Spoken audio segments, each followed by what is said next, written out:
மதன் கௌரி. மதன் கௌரி உங்களுக்கு எல்லாத்துக்கும் யூடியூப் பாக்குறவங்க எல்லாத்துக்குமே தெரிஞ்சுக்கும். மதன் கௌரி யூடியூபர், ஃபேமஸான யூடியூபர். அவரு சமீபத்தில் ஒரு சில சிக்கல்களை சமாளிச்சாரு. அந்த ஆடியோ விஷயத்துல வந்து அப்படி வந்து ஒரு பக்கமா பேசுறதுக்கு பணம் கொடுத்தாங்க அப்படி இப்படின்னு சொல்லிட்டு அவரு தன்னிலை விளக்கம் கொடுத்தாச்சு. அந்த விஷயம் மறைஞ்சு போச்சு. ஆனா விடாமையே இந்த நமக்கு பிடிக்காத கட்சிகள் இந்த இதெல்லாம் பாத்தீங்கன்னா ஓங்கி ஓங்கி அடிக்கிறாங்க. எப்படி அடிக்கிறாங்கன்னு பாத்தீங்கன்னா, ஐயோ சாமி, அதை தான் சொல்றேன். அதை பத்தி தான் இந்த வீடியோ பார்க்க போறோம். அதுல வந்து ஒரு 4 கேள்வி எனக்கு சரியான ஒரு ஒரு நியாயமான பதில் அவங்களுக்கு சொல்லணும்ன்ற 4 கேள்வி எடுத்து வச்சுதான் இது பரப்பிட்டு இருக்கிறாங்க. இப்ப வைரலா போயிட்டு இருக்கு. அந்த 4 கேள்விக்கு என்னோட நியாயமான பதில், அதை பார்ப்போம். அப்புறம் நம்ம டீமு ஒரு சும்மா நம்மளோட தேர்தல்ல யாரு எப்படி என்ன நடக்க போகுது, விஜய் அவர்கள் வந்து அதிமுக பக்கம் போனா என்ன நடக்கும், போகாம இருந்தா யாருக்கு பாதகம், அப்படிங்கிறது யாருக்கு சாதகமா வரப்போகுது அப்படிங்கிற விஷயத்த நம்ம டீம் எடுத்த ஒரு கருத்து கணிப்பை நம்ம சொல்ல போறோம். இதை பத்தி டீட்டெயிலாவே நம்ம ஒரு லிஸ்ட் வச்சிருக்கோம், அதை பத்தி சொல்ல போறோம். அதுக்கப்புறம் திராவிட முன்னேற்ற கழகத்துக்கு இந்த ஷீட் ஷேரிங், அதாவது தொகுதி பங்கீடு அப்படிங்கிற ஒரு சிக்கலா இருக்க போகுது அப்படிங்கிறத உண்மை. அதை பத்தி இப்போ காங்கிரஸ் வந்து ரொம்பவும் பேசிக்கிட்டு இருக்கு. மேலிடத்துல வந்து நம்ம கிரீஷ் சோடங்கர் அப்படிங்கிற வந்து மேலிட பொறுப்பாளர் வந்து காங்கிரஸ் மேலிட பொறுப்பாளர் போய் விஷயத்தை சேர்த்திருக்கிறாங்க. அவங்க சில விஷயத்த சொல்லியிருக்காங்க. என்னென்ன பேசினாங்க அப்படிங்கிற விஷயத்தை மட்டும் இந்த 3 விஷயத்தை ஃபுல்லா தான் இந்த வீடியோல பார்க்க போறோம். வீடியோக்குள்ள போலாம். நான் எப்பயும் கேட்கிற மாதிரி தான், சப்ஸ்கிரைப் பட்டனும் பெல் ஐக்கனையும் கிளிக் பண்ணிருங்க. மறக்காம இந்த வீடியோ பார்த்து கடைசியில் இந்த வீடியோ பிடிச்சிருந்தா, உங்களுக்கு அரசியல் தாகம் இருந்து ஒருவேளை இந்த வீடியோ பிடிச்சிருந்தா மறக்காம லைக்கும் ஷேரும் கொடுத்தீங்கன்னா இது மாதிரி வீடியோ நிறைய பேருக்கு சென்றடைன்னு சொல்லிட்டு வீடியோக்குள்ள போயிடலாம். ஓகேங்க. இப்ப மதன் கௌரி அவர்கள் உங்களுக்கு தெரியும், அவருக்கு இன்ட்ரோ தேவையில்லை. அவர் இதுவரைக்கும் உங்களுக்கு தெரியாத விஷயங்கள் நம்ம யூடியூப்ல சர்ச் பண்ணோன்னே நமக்கு ஒரு விஷயம் தேவை அப்படிங்கும் போது ஆப்வியஸா நம்ம வந்து எங்க போவோம், நல்ல ஃபேமஸா ரிலேபிளா இருக்கிற ஒரு யூடியூபுக்கு போவோம். அதுல ஒன்னா கண்டிப்பா மறக்கவும் முடியாத ஒரு யூடியூபர்னு பார்த்தா மதன் கௌரி ஆரம்பத்துல இருந்து எப்படி வந்தாரு, எப்படி க்ரோ ஆனாரு, அது விஷயங்கள்லாம் ஹிஸ்டரி விட்டுருங்க. இப்ப என்ன நடந்துட்டு இருக்கா, ரீசெண்டா ஒரு நியூஸ் நடந்துச்சு. அதுல வந்து ஆடியோ அது வந்து ஃபேக்கா இல்ல அப்படின்னுங்கிற விஷயத்துல எல்லாமே தன்னிலை விளக்கம் வந்து மதன் கௌரி அவர்கள் கொடுத்துட்டாங்க.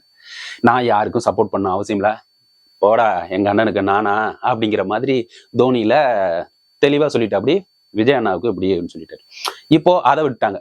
அடுத்து வந்து அவர் வீடியோவுல இப்படி ஒரு விஷயம் சொல்லிட்டு இருக்கிறாங்க, தமிழக வெற்றி கழகத்துக்கு சாதகமா இருக்குது அப்படிங்கிற மாதிரி விஷயத்த சொல்லிட்டு இருக்காங்க. எனக்கு பொறுத்த வரைக்கும் அவரோட விளக்கங்களும் சரி, அவர் வீடியோவும் சரி, ஒரு நியூட்ரலா இருந்துகிட்டு இருக்கிறது தான் சொல்றேன். சட்டசபையை பத்தி முந்தா நேத்து போட்ட வீடியோவில் அவர் தெளிவா ஒரு விளக்கத்தை, இந்த பக்கம் ஏடிஎம்கே என்ன கேட்டுச்சு, அதாவது எதிர்கட்சி என்ன கேட்டுச்சு, ஆளும் கட்சியான திராவிட முன்னேற்ற கழகத்தின் தலைவர் நம்மளுடைய தமிழக முதலமைச்சர் மாண்புமிகு மு.க. ஸ்டாலின் அவர்கள் என்ன பேசினாரு அப்படிங்கிற விஷயத்த வச்சு அவர் தெளிவா விளக்கம் கொடுத்தாரு. அதை வச்சுக்கிட்டு ஒரு 4 பாயிண்ட் எடுத்து வச்சுக்கிட்டு எப்பப்பப்பா ஓகேங்க. இதுக்கு முன்னாடி ஒரே ஒரு சின்ன கதை ஷார்ட்டா முடிச்சிடுறேன். என்ன கதைன்னா, அது எக்ஸாம்பிளுக்கு சொன்னா உங்களுக்கு புரியும். அதாவது உங்களுக்கு பாக்குறீங்க இருக்கும், ஓகே. இருந்தாலும் இந்த ஒரு சின்னதை சொல்லிட்டு அப்படியே கண்டினியூ பண்றேன். அந்த 4 கேள்வி என்ன கேட்டாங்க, நறுக்குன்னு கேட்டாங்க அப்படின்னு அவங்க நினைச்சுக்கிறாங்க. அதுக்கு நியாயமான நாம நறுக்குன்னு பதில் சொல்லுவோம். நியாயமாவே நாம யாருக்கிட்டையும் சண்டை போறது இல்லையா, விருப்பமும் இல்லை. நம்ம நியாயமா அந்த கேள்விக்கு பதில சொல்லுவோம். என்ன ஒரு சின்ன கதை அப்படின்னு பாத்தீங்கன்னா, இப்போ ஒரு வீட்டுல வந்து ஒரு பெண் தனியா இருக்கு. ஓகே. அப்போ தனியா இருக்கிற சமயத்துல அவன் நோட்டமிட்ட திருடன் வந்து அந்த வீட்டுக்குள்ள போய் கத்திய காட்டி மிரட்டுறான். பாலியல் துன்புறுத்தல் எல்லாமே பண்ணிட்டு அவன் வந்து நகையை எடுத்துக்கிட்டு போறான். இந்த ஒரு சீன் இருக்குன்னு வச்சுங்களேன். இத பார்த்த உங்களுக்கு என்ன தோணும்? ஒரு செய்தியா வருதுன்னு வச்சுங்களேன். செய்தியா நீங்க சொல்லணும்னு ஆசைப்படும் போது நீங்களே ஒரு மனக்கண்ணுல நீங்களே ஓட்டி பாருங்களேன். அந்த செய்தியா சொல்லும் போது ஒருவர் நோட்டமிட்டார். ஒரு வீட்டிற்கு தனியாக இருந்த பெண்களிடம் வீட்டுல வந்து மிரட்டி, கத்தி முனையில் மிரட்டி நகையை நகையை பறித்ததோடு பாலியல் செயல்களிலும் ஈடுபட்டார் அப்படின்னு சொல்லும் போது செய்தி படிச்சிடும். ஆனா பாக்குறவனோட மனநிலை, அச்சோ பாவம்பா, என்னப்பா இந்த பொண்ணு தனியா இருந்திருக்கு, யாரா கூட இருந்திருக்கலாம்ல, தனியா இருந்தது எப்படி கொஞ்சம் தைரியமா போராடி இருக்கலாம்ல, பாவம்யா அப்படின்னு சொல்லிட்டு ஆட்டோமேட்டிக்காவே எப்படிப்பட்டவனா இருந்தாலும் சரி. ஏன்னா நம்ம உடம்பு நியாயத்தின் பக்கம் தான் நிற்கிறதுக்கு படைச்சிருக்குது. இதுதான் உண்மை. நம்ம கடவுள் படைப்பே உண்மையை பேசணும், ஒரு நியாயமா இருக்கணும் அப்படிங்கிறதுக்கு தான் இந்த சரீரம் கடவுள் படைச்சது. அதனாலதான் இன்ன வரைக்குமே அனைத்து மதங்களும் நியாயம், உண்மை மட்டும் பேசுங்க அப்படின்னு சொல்லிட்டு எல்லா மதங்களும், நான் ஒரு மதத்தை மட்டும் சொல்லல, எல்லாமே பைபிள் அங்க இங்க நம்ம கீதை இது எல்லாமே பாத்தீங்கன்னா அனைத்து மதங்களும் சொல்ற ஒரே விஷயம் நியாயம். கடவுள் நம்பிக்கை இருக்கிறவங்க நம்புங்க, இல்லாதவங்க நியாயத்தின் பக்கம் நில்லுங்க அப்படிங்கிற சொல்ற விஷயம் தான். சோ அதன் பேரில் இந்த விஷயத்தை எடுத்து பார்த்தீங்கன்னு வைங்களேன், இதுதான் உண்மையா இருக்குது. அந்த வகையில மதன் கௌரி அவர்கள் வந்து என்ன சொல்லிட்டு இருக்கிறார் விஷயத்தை எல்லாம் பார்த்தீங்கன்னா, வீடியோ எடுத்து இப்ப நான் ஒரு கட்சியில் இருக்கிறேன், நீங்க ஒரு கட்சியில் இருக்கிறீங்க, அவர் வீடியோ பார்த்துக்கிட்டே இருக்கிறீங்க. அவர் ஆட்டோமேட்டிக்கா எப்படி அந்த கதையில சொன்ன மாதிரி கத்திமுனையில் மிரட்டினார், ஐயோ பாவம் அப்படிங்கிற மாதிரி அவர் சொல்ற விஷயங்கள் அவர் நியூட்ரலா தான் சொல்லிக்கிட்டு இருக்காரு. ஆனா அவர் போற அந்த வார்த்தைகள் இருக்கு பாத்தீங்களா, வெளியே வர வார்த்தைகள் ஆட்டோமேட்டிக்காவே நியாயத்தின் பக்கத்துல போயிருது. அவ்வளவுதான். ஏன்னா அங்க நியாயம் எங்க இருக்குதோ அங்கதானே நம்ம பேசுவோம். எப்படி அந்த கத்திமுனையில் மிரட்டினார், ஐயோ பாவம் அந்த பொண்ணு அப்படின்னு சொல்றோம்ல, அது மாதிரி நியாயத்தின் பக்கத்துல ஆட்டோமேட்டிக்காவே இந்த உடம்பு நியாயத்தின் பக்கம் அந்த வார்த்தைகள் அவரை மீறி வந்துரும். இதுதான் உண்மை. அதுக்காக தான் அந்த சின்ன கதையை சொன்னேன். இப்ப புரிஞ்சுதுங்களா? இப்போ இத கதையை புரிஞ்சுட்டு இப்ப நான் அவங்க கேட்ட 4 கேள்வி என்ன அப்படின்னு சொல்லிடுறேன். 4 கேள்வி வந்து மதன் கௌரி அவர்கள் வந்து நேத்து வீடியோ சட்டசபையில் நடந்த வீடியோ, நம்ம எதிர்கட்சி தலைவர் மாண்புமிகு ஐயா எடப்பாடி ஐயா அவர் பேசினதும் கேள்வி கேட்டதும், அவர் கேள்வி கேட்டது வந்து 2வது தான் முதல்வர் வந்து விளக்கம் கொடுத்தார். முதல்வர் விளக்கமும் இவர் வந்து எதிர்த்தரப்பும், அப்புறம் அங்க வந்து நம்மளோட சட்டசபையில பேச முடியாத வார்த்தைகளை வெளியே வந்து செய்தியாளர்கிட்ட சொன்னார். சோ இதெல்லாம் நடந்தது. அவர் தெளிவாவே பேசினார். அதுல என்ன கேக்குறாங்கன்னா, ஏப்பா இத்தனை வருஷமா யூடியூபர்ஸ் இருக்கு, அங்க வந்து யூடியூப்ல வந்து யூடியூபர்னு இருக்கிறிய, பார்த்துதான் படிப்பியா அப்படிங்கிற ஒரு கேள்வி. அதுக்கு நான் பதில் சொல்றேன். 2வது, அவர் வந்து அண்ணா அண்ணா அடிக்கடி விஜய் அண்ணா விஜய் அண்ணா விஜய் அண்ணா அப்படின்னு வந்து சொல்லிட்டு இருக்காரு. இதுக்கும் என்கிட்ட ஒரு பதில் இருக்குது. 3வது, அந்த சட்டசபையில எல்லாம் பேசிக்கிட்டு இருக்கும் போது இப்ப காலங்காலமா வந்துகிட்டு இருக்கிற விஷயங்கள் எல்லாத்தையுமே நீ எடுத்து பேசுறியே, ஒரு நியாயமா பேசக்கூடாதா அப்படிங்கிற ஒரு விஷயத்தையும் அவர் வந்து நியாயமா எடுத்து வைக்கிறது நியாயம்தான். அவர் வந்து கட்சியிலிருந்து வர்றது, அதாவது கட்சியிலிருந்து வர்றதுன்னா எப்படி, அரசியலுக்கு விஜய் வந்ததுக்கு அப்புறம் தான் அனைத்து தரப்புமே அரசியலை பத்தி பேசுறாங்க அப்படிங்கிற ஒரு கேள்வி வந்து கேட்டிருக்காரு. இது எந்த விதத்துல நியாயம்? ஓகே, இப்ப விஷயத்துக்கு போயிடுவோம். விஜய் அண்ணா அப்படின்னு சொல்றீங்களே, அவர் வந்து அடிக்கடி நீங்க வீடியோல போடுறீங்கல்ல, ஒரு நியாய தர்மத்துல இருக்கும்போது ஒரு கட்சியை பத்தி பேசுறீங்க, ஏன் விஜய் அண்ணான்னு மட்டும் சொல்லணும் அப்படிங்கிற ஒரு விஷயத்தை எடுத்து வச்சு பேசுறீங்களே. கேட்ட நீங்களே அவர் முன்னாடி பழைய வீடியோல எடுத்து பாத்தீங்கன்னா, கனிமொழி அக்கா அப்படின்னு வந்து சொல்லியிருக்காங்களே, கனிமொழி அக்கா அப்படின்னு சொல்லிட்டு இன்டர்வியூ எடுத்தேன் அப்படின்ட்டு. அப்போ அங்க அக்கான்னு சொல்லும் போது நீங்க எங்க போனீங்க? அப்போ ஒரு தரப்பு சார்லையோ? நல்லா யோசிச்சு பாருங்க. மறக்காம அந்த வீடியோ வந்து எடுத்து பாருங்க. அவர் நிறைய இன்டர்வியூ எடுத்ததும் சரி, இப்ப பக்கமா பேசுனதுல வீடியோ கூட எடுத்து பாருங்க. கனிமொழி அக்கா அப்படிங்கிற விஷயத்த தெளிவாவே குறிப்பிட்டுள்ளார். அப்படி அவர் வந்து உறவு முறை, அவர் வந்து வரங்களுக்கெல்லாம் உறவு முறை வச்சுதான் அவர் பேசுவார். அந்த வகையில கனிமொழி அக்கா எப்படி சொன்ன போது உங்களுக்கு நியாயமா இருந்ததோ, அதே வகையில விஜய் அண்ணா சொன்னதும் என்ன பொறுத்தவரைக்கும் நியாயம். அவர் ஒரு பக்கம் சாயில அப்படிங்கிறது. 2வது, சட்டசபையில அவர் பேசும்போது அங்க வந்து டிவிகே கட்சி வந்து இல்லாதப்ப பேசுனாங்க அப்படின்னு வந்து ஒரு வார்த்தையை சொல்றீங்க. இல்லாதப்ப பேசுனாங்க அப்படிங்கிறது என்னங்க நீங்க? ரைட்டு, இல்லாதப்ப பேசணுங்க அப்படிங்கிறது உண்மைதானே. அங்க இல்லாதப்ப பேசணுங்க அப்படிங்கிறது உண்மைதானே. அங்க வந்து தமிழக வெற்றி கழகத்தோட ஒரு எம்எல்ஏவோ யாரும் ஜெயிக்கல அப்படிங்கும் போது அதை சொல்றதுல என்ன தப்பு? நியாயமா பார்த்தா அங்க சட்டசபையில யாருமே இல்ல, அதை சொன்னதுல என்ன தப்பு? இது என்னங்க போய் இது ஒரு கேள்வியை எடுத்து வச்சுக்கிட்டு பேசிட்டு இருக்கிறீங்க? இல்லாத ஒரு கட்சி நம்பர் அங்க இல்ல அப்படிங்கிறது சொல்றாங்க. 2 கட்சியும் தான் எடுத்து பேசுச்சுங்க, அங்க தமிழக வெற்றி கழகத்து இல்ல, ஆனா தமிழக வெற்றி கழகத்தோட பத்தி பேசினாங்க அப்படிங்கிற ஒரு விஷயத்த சொன்னதுனால என்ன தப்பு? இது உங்க பார்வைக்கே விட்டுறேன். அடுத்து அங்க வந்து கட்சியில இருக்கும்போது பார்த்து படிச்சாரு. என்னங்க நீங்க இப்படி ஏங்க பாயிண்டே கிடைக்கலன்னா இப்படிமா ஒரு கேள்வி கேட்பீங்க? உங்களுக்கு பாயிண்ட் கிடைக்கல அப்படின்னா அவரை பத்தி சொல்றது குறை எதுவும் இல்லைன்னா எங்கேயாவது தேடி பிடிச்சி ஏதாவது ஒரு கேப் கிடைக்குமான்னு பார்த்து படிக்கலன்னா, ஒவ்வொருவருக்கும் ஒவ்வொரு திறமை. அவர் பார்க்காத மணிக்கணக்கில் பேசின விஷயங்கள் 20 நிமிஷம் வீடியோ, 15 நிமிஷம் வீடியோ, இது மாதிரிலாம் அவர் பார்க்காத சொன்ன விஷயங்களா இருக்குது. அவருக்கு அந்த கெப்பாசிட்டி எல்லாத்துக்குமே இருக்கு, அவருக்கு இருக்கு. அவர் வந்து நம்ம குறைச்சு மதிப்பிட முடியாது. அவர் ஏன் பார்த்து படிச்சாருன்னா, அதுல பாத்தீங்கன்னா எடிட்டிங்ல அங்கங்க கட் பண்ணி வரும் பாருங்க. இப்ப நம்ம வீடியோல பாத்தீங்கன்னா உங்களுக்கே தெரியும் எடிட்டிங் ஏதாச்சும் கட் இருக்குதா இல்லையான்ட்டு. கண்டினியூஸா பேசுறது ஒண்ணு இருக்கு, கட் பண்றது வந்து ஜம்ப் ஆகும். ஆனா அங்க சொன்ன விஷயத்துல பாத்தீங்கன்னா அவர் வந்து பார்த்து படிக்கிறதுக்கான நோக்கம் என்ன அப்படிங்கிறது எங்கிட்ட இருந்த பதில் என்னன்னு பாத்தீங்கன்னா, அங்க சட்டசபை, இந்த நீதிமன்ற தீர்ப்புகள், இது எல்லாத்தையுமே கவனமா சொல்ல வேண்டிய விஷயம் நமக்கு இருக்குது. அதை தாண்டி வேணா அவமதிப்பு, நீதிமன்ற அவமதிப்பா போயிடும். அதே மாதிரி சட்டசபையில் இருக்கிற அனைத்து உறுப்பினர்களும் சரி, அனைத்து அமைச்சர்களும் சரி, நம்ம முதலமைச்சர் மாண்புமிகு முதலமைச்சர் மு க ஸ்டாலின் அவர்களும் சரி, மக்களோட பிரதிநிதி, அங்க போனவங்க மதிப்புக்குரியவர்கள், நம்மால் தேர்ந்தெடுக்கப்பட்டவர்கள், அவர்கள் மதிப்புக்குரியவர்கள். அதனால அந்த சட்டசபையில இருக்கும் போது சொல்ற வார்த்தைகள் நாம பார்த்து கவனமோ, ஒரு வார்த்தை கூடவோ குறையவோ பேசிடக்கூடாது. அது பேசிட்டா மக்கள் மனசுல போய் பதிஞ்சிடும். நீங்க ஒரு 4-5 பேர் பாக்குறீங்கன்னா அது மக்கள் மனசுல பதிஞ்சிரும் அப்படிங்கிறது தான் உண்மை. அதுக்காக தான் அவர் பார்த்து படிக்க வேண்டிய சூழ்நிலை உருவாயிருச்சு. இப்ப புரிஞ்சுதுங்களா ஏன் பார்த்து படிச்சாருன்னு? அவருக்கு வந்து தெரியாம எல்லாம் பார்த்து படிக்கல. அவருக்கு வந்து மணிக்கணக்கில் பேசுவாரு, 1/2 hour பேசுவாரு, விட்டா அவர் பேசிக்கிட்டே இருப்பாரு. அது அவருக்கான கெப்பாசிட்டி இருக்கு. ஆனா நான் சொன்ன இந்த விஷயங்களுக்காக ஒரு விஷயங்கள் கூடவோ குறையவோ போயிடக்கூடாது அப்படிங்கிறதுக்காக தான்.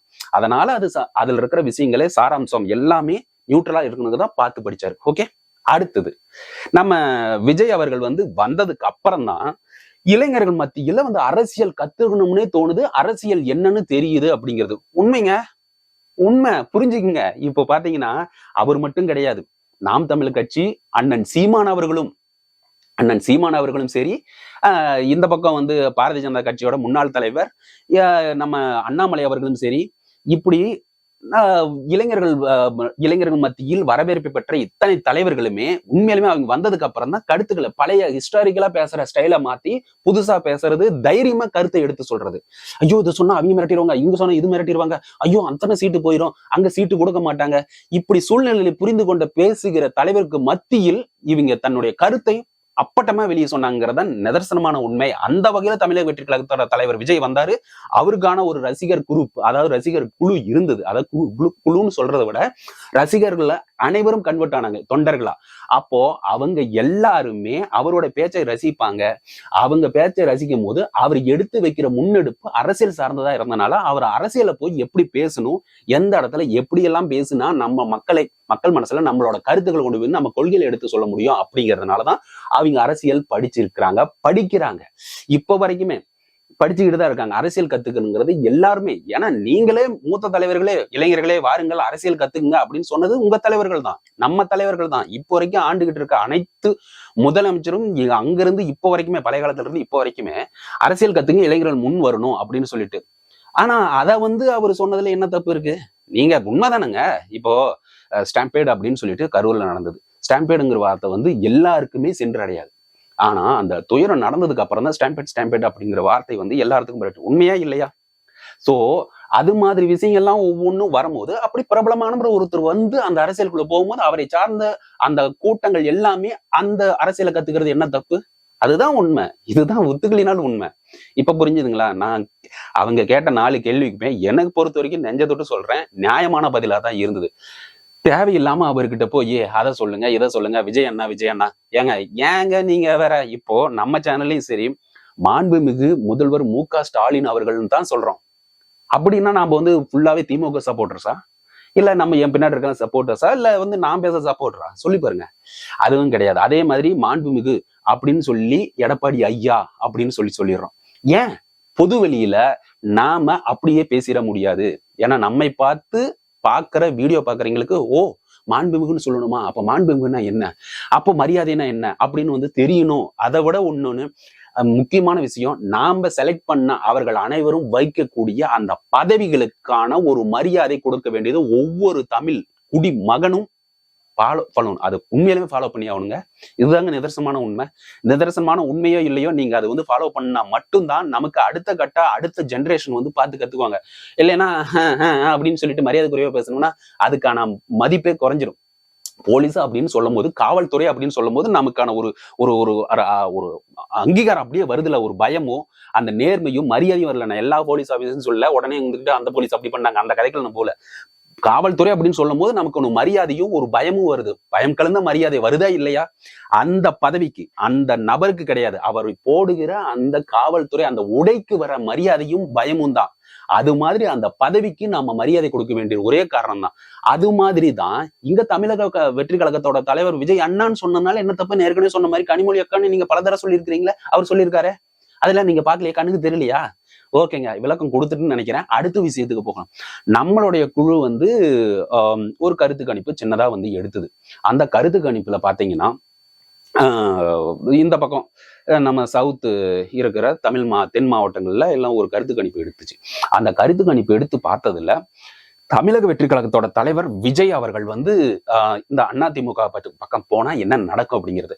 ஓகே, சவுத்து தமிழ்நாடு மட்டுமா, சரி நம்ம பசங்களை வச்சு இந்த சைடு நார்த் தமிழ்நாடு, ஒட்டுமொத்த தமிழ்நாடும் எடுத்தா என்ன நடக்கும் அப்படின்ட்டு கருத்து கணிப்பு எடுத்தாங்க. அவங்க எடுத்தது வந்து குறைஞ்சது ஒரு 50-100 பேர் அங்கங்க பகுதியில எடுத்ததுல ஒட்டுமொத்தமா பாத்தீங்கன்னா இப்ப இருக்கிற எல்லாம், நான் அந்த கணக்கு எவ்வளவுன்னு சொல்ல, ஒட்டுமொத்தமா இப்ப இருக்கிற சுச்சுவேஷன் என்ன, அது சேர்ந்தா இருக்கும் அப்படிங்கிற ஒரு கணிப்பு, அந்த ஓட்டு நாங்க எடுத்த கருத்து கணிப்பும் இப்ப நான் சொல்ல போற கணக்கும் பாத்தீங்கன்னா, மொத்தமா இப்போ திராவிட முன்னேற்ற கழகம் பெற்றுள்ள பர்சன்டேஜ் பாத்தீங்கன்னா 47. நம்மளுடைய அண்ணா திராவிட முன்னேற்ற கழகம் எடுத்தது 30%. ஸோ 40-30 இருக்குது. மீதி இருக்கிற 70-30 இருக்குது பாத்தீங்களா? அந்த 30 வந்து எங்கெங்க பிரியுது அப்படின்னு பாத்தீங்கன்னா, நம்மளுடைய தமிழக வெற்றி கழகத்தோட கட்சி ஆட்சி இங்க வந்து பிரச்சாரம் செஞ்சு ஓட்டு ஒருவேளை வாங்கிறது, அதாவது அண்ணா திராவிட முன்னேற்ற கழகத்திலையும் எதிர்ப்பலை இருக்கும். அதாவது அவங்களோட விரக்தி அணி பிரிஞ்சு இருக்குது அப்படிங்கிற ஒரு விஷயம் இருக்குது பாத்தீங்களா? அதுல வந்து எந்த அணிக்கு போடுறது, ஓபிஎஸ் பக்கமா, இந்த பக்கம் இபிஎஸ்க்கு போடுறதா, இல்ல இந்த பக்கம் டிடிவி இருக்காங்க, சசிகலாமா இருக்கிறாங்க அப்படின்ட்டு இத்தனை தலைவர்களும் பிரிஞ்சு இருக்காங்கல்ல, அவங்களோட மனசு விரக்தியில இருக்கிற அந்த தொண்டர்கள் வந்து பிரிஞ்சு வந்து விஜய்க்கு போடுறது இருக்கு. அதே மாதிரி திராவிட முன்னேற்ற கழகத்துக்கும் எதிர்ப்பலை இருக்கிற விஷயங்கள் இந்த பக்கம் பாத்தீங்கன்னா, சவுத்து தமிழ்நாட்டுல பாத்தீங்கன்னா கோயம்புத்தூர், சேலம், நாமக்கல், இந்த பக்கம் தேனி, திருநெல்வேலி, இந்த சைட்லாம் வந்து ஒரு எதிர்ப்பலை மாதிரி ஒரு பிம்பம் இருந்துகிட்டு தான் இருக்குதுங்கிறது தான் ஒரு உண்மையா எங்களுக்கு தோணுது. ஏன்னா நாங்க எடுத்த விஷயத்துல அதை எல்லாத்தையும் அவங்க எல்லாருமே ஆட்டோமேட்டிக்கா ஆப்ஷன் வந்து நாம் தமிழர் கட்சியும் அண்ணா நம்ம தமிழக வெற்றி கழகத்தின் விஜய் பக்கம் போறதுக்கும் வாய்ப்பு இருக்கு. அப்படி வந்து பாத்தீங்கன்னா, நான் சொன்ன விஷயத்தெல்லாம் எடுத்து பாத்தீங்கன்னா, இவங்க ஒரு 20% வாங்குறதுக்கு வாய்ப்பு இருக்கு. மீதி இருக்கிறது வந்து 20 ஓட்டு வந்து நம்மளோட தமிழக வெற்றி கழகத்துக்கு விஜய் வாங்குறாரு. இந்த பக்கம் பிஜேபி வந்து அவங்களுக்கான ஒரு கட்டமைப்பு கொண்ட அண்ணாமலை வந்ததுக்கு அப்புறம் வந்து அவங்களோட ஓட் பேங்கும் சரி, அவங்களோட உறுப்பினர்களும் சரி, அவங்க தொண்டர்களும் சரி ஆரவாரத்தோட இருக்கிற ஓட்டு இதை தாண்டி பிஜேபி தவிர போவாது அப்படிங்கிற சொல்ற ஒரு கணக்கு பாத்தீங்கன்னா, ஒரு மதிப்பாவே ஒரு குத்து மதிப்பா எடுக்காம ஒரு அப்ராக்சிமேட்டா எடுத்து பாத்தீங்கன்னா ஒரு 10%. சோ அங்க 47, இங்க 30, மீதி இருக்கிறது வந்து இந்த பக்கம் போயிடும். பிஜேபிக்கும் தமிழக வெற்றி கழகத்துக்கும் போயிடும். ஓகே, தனிச்சு நின்னா உண்மையிலுமே திராவிட முன்னேற்ற கழகம் தான் மீண்டும் ஆட்சி அமைக்குங்கிறது வந்து தெளிவா தெரியுது. ஓகே, இப்போ இவங்க எல்லாம் ஒண்ணு சேர்ந்தாங்கன்னு வைங்களேன், ஆட்டோமேட்டிக்காவே நம்மளோட இது அண்ணா திராவிட முன்னேற்ற கழகத்து கூட ஏற்கனவே பிஜேபி இருக்கு, தமிழக வெற்றி கழகத்தோட விஜயும் அங்க சேர்ந்துட்டாருன்னா அங்க தெரியுது 40, இந்த பக்கம் ஒரு 30, சரி 30, இந்த பக்கம் ஒரு 30, 60 ஆயிருச்சு. ஸோ ஆட்டோமேட்டிக்கா தெளிவாவே சொல்லுது, தமிழக வெற்றி கழகத்தோட தலைவர் விஜய் வந்து தனிச்சு நின்னா திராவிட முன்னேற்ற கழகம் இப்ப இருக்கிற கவர்மெண்ட் தான் கண்டினியூ ஆகும். ஒருவேளை திராவிட முன்னேற்ற கழகத்தை வீழ்த்த வேண்டும் அப்படிங்கிற ஒரு முடிவுல வந்து தமிழக வெற்றி கழகத்தோட தலைவர் முடிவு பண்ணி அண்ணா திராவிட முன்னேற்ற கழகத்தோட போனா குறைஞ்சது ஒரு ஒரு ஒரு 50 சீட்டு கொடுக்குறாங்கன்னு வைங்களேன். 50 சீட்டு கொடுக்குறாங்கன்னா கண்டிப்பா ஒரு 3-4 சீட்டு போக ஒரு 45ஆவது ஜெயிப்பாங்க. அதே மாதிரி ஒரு 40 சீட்டு கொடுக்குறாங்கன்னு வச்சுங்களேன், ஒரு பேச்சுக்கு தான் சொல்றேன், ஒரு 35 சீட்டு, ஒரு 5 சீட்டு எதிர்கட்சிகள் ஜெயிக்கிறதுக்கு வாய்ப்பு இருக்குது, ஒரு 35 சீட்டு ஜெயிக்கிறாங்க. சோ டோட்டலா பாத்தீங்கன்னா ஒரு 110 இடங்களை வந்து வெல்வதற்கான வாய்ப்புகள் இருக்குது அப்படிங்கிறது நிதர்சனமான உண்மை.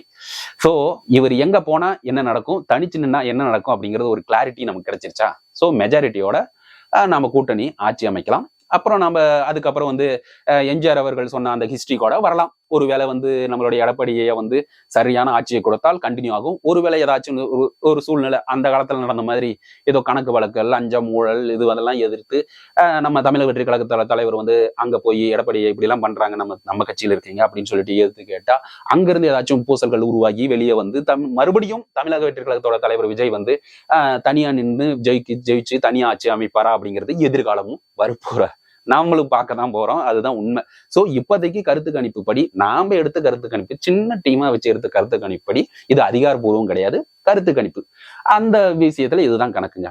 அடுத்தது நான் ஏற்கனவே சொன்ன மாதிரி திராவிட முன்னேற்ற கழகத்திற்கு இந்த 2026 சீட் ஷேரிங் அப்படிங்கிற ஒரு தொகுதி பங்கீடு கண்டிப்பா ஒரு சிக்கலாவே இருந்திருக்கும். இதுக்கு ரீசெண்டா நடந்த கிரீஷ் ரோடங்கர், காங்கிரஸ் கட்சியோட மேலிட பொறுப்பாளர், அவரு வந்து ஒரு விஷயத்த சொல்லியிருக்காரு. அதாவது ரீசெண்டா வந்து காங்கிரஸ் கட்சியில ஒரு பொதுக்குழு மாதிரி கூட்டி அங்க பேசியிருக்கிறாங்க. அப்ப தமிழக பொறுப்பாளர்கள் அத்தனை பேருமே கதை சொல்லிங்க, நம்மள பேருக்கு தாங்க அந்த கட்சியில வச்சுக்கிட்டு இருக்கிறாங்க, பேருக்கு தான் வச்சுக்கிட்டு இருக்கிறாங்க, நமக்கான ஒரு அங்கீகாரம் கிடைக்கல, நமக்கு ஒரு ஆட்சி அதிகாரம் வேணும், நாமளும் தேசிய கட்சி, ஏன் இங்க வந்து இவங்க இவ்வளவு ஒரு விஷயத்த செய்ய மாட்டேங்கிறாங்க, அதனால வந்து அப்படியே புலம்பி தள்ளி இருக்கிறாங்க அவங்க கிட்ட. அவர் வந்து சொல்லிருக்காரு, கிரீஷ் ரோடங்கர் சொல்லிருக்காரு, எப்பா இது எல்லாத்தையும் முன்னாடி இத்தனை வருஷமா ஆட்சி பண்ணிட்டு இருக்கும்போது எதுவுமே வந்து சொல்றேன், இந்த கரெக்டா எலெக்ஷன் வரும்போது மட்டும்தான் வந்து சொல்லுவீங்களா அப்படிங்கிற மாதிரி பேசிக்கிட்டு அவங்க வந்துகிட்டு, சரி ரைட்டு, இதெல்லாம் பொது வெளியெல்லாம் பேசாதீங்க, நம்மளோட கூட்டணி இந்த விஷயங்கள்லாம் பத்தி நம்மளோட மேலிட தலைவர்கள் யாரு, சோனியா காந்தி அம்மையார், அப்புறம் நம்மள கார்கே, ராகுல் காந்தி அவர்கள் எல்லாரும் சேர்ந்துதான் இதை முடிவெடுக்கணும். அதனால அது வரைக்கும் எதுவும் பேசாதீங்க, பொறுமையா இருங்க, என்ன சீட் ஷேரிங் அப்படிங்கிற விஷயத்துல நம்ம பேசலாம் அப்படிங்கிற மாதிரி ஒரு விஷயத்த சொல்லியிருக்காங்க. உண்மையிலுமே இப்போ காங்கிரஸ் மட்டும் கிடையாது, கூட இருக்கிற அத்தனை கட்சிகளும் விசிகா ஒரு பக்கம் போயிட்டு இருக்குது, அவங்களும் வந்து ஆட்சி அதிகாரம் பங்கு அப்படின்னு அவர் ஒரு பக்கம் உசி போட்டுட்டு இருக்காங்க. நீங்க எத்தனை நாள் தான் இப்படியே இருப்பீங்க, நீங்க ஒரு முதல்வர் ஒரு வைக்க வேண்டாமா, நீங்க ஒடுக்கப்பட்ட மக்களுக்காக வந்தீங்க அப்படின்னு சொல்லிட்டு அவங்களும் ஒரு பக்கம் உசு பேத்திட்டு இருக்காங்க.